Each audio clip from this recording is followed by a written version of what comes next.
2 Chronicles 34. Josiah was 8 years old when he became king, and he reigned in Jerusalem 31 years. He did what was right in the eyes of the Lord, and followed the ways of his father David, not turning aside to the right or to the left. In the 8th year of his reign, while he was still young, he began to seek the God of his father David. In his 12th year he began to purge Judah and Jerusalem of high places, Asherah poles, and idols. Under his direction the altars of the Baals were torn down. He cut to pieces the incense altars that were above them, and smashed the Asherah poles and the idols. These he broke to pieces and scattered over the graves of those who had sacrificed to them. He burned the bones of the priests on their altars, and so he purged Judah and Jerusalem. In the towns of Manasseh, Ephraim, and Simeon, as far as Naphtali, and in the ruins around them, he tore down the altars and the Asherah poles, and crushed the idols to powder, and cut to pieces all the incense altars throughout Israel. Then he went back to Jerusalem. In the 18th year of Josiah's reign, to purify the land and the temple, he sent Shaphan son of Azaliah, and Maaseiah the ruler of the city, with Joah son of Joahaz the recorder, to repair the temple of the Lord his God.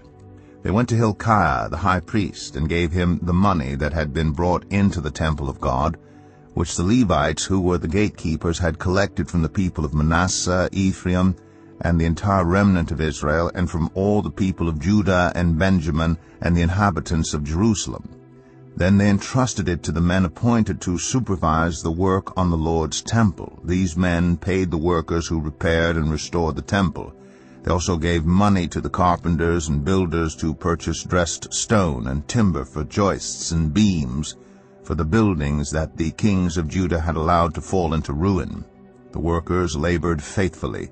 Over them to direct them were Jahath and Obadiah, Levites descended from Merari, and Zechariah and Meshullam descended from Kohath.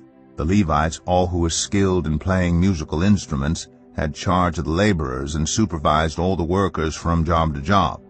Some of the Levites were secretaries, scribes, and gatekeepers. While they were bringing out the money that had been taken into the temple of the Lord, Hilkiah the priest found the book of the law of the Lord that had been given through Moses. Hilkiah said to Shaphan the secretary, "I have found the book of the law in the temple of the Lord." He gave it to Shaphan. Then Shaphan took the book to the king and reported to him, "Your officials are doing everything that has been committed to them. They have paid out the money that was in the temple of the Lord, and have entrusted it to the supervisors and workers." Then Shaphan, the secretary, informed the king, "Hilkiah the priest has given me a book." And Shaphan read from it in the presence of the king. When the king heard the words of the law, he tore his robes. He gave these orders to Hilkiah, Ahikam son of Shaphan, Abdon son of Micah, Shaphan the secretary, and Asaiah the king's attendant. "Go and inquire of the Lord for me, and for the remnant in Israel and Judah, about what is written in this book that has been found. Great is the Lord's anger that is poured out on us, because those who have gone before us have not kept the word of the Lord. They have not acted in accordance with all that is written in this book." Hilkiah and those the king had sent with him went to speak to the prophet Huldah, who was the wife of Shallum, son of Tokath, the son of Hazra, keeper of the wardrobe. She lived in Jerusalem in the new quarter. She said to them, "This is what the Lord, the God of Israel, says.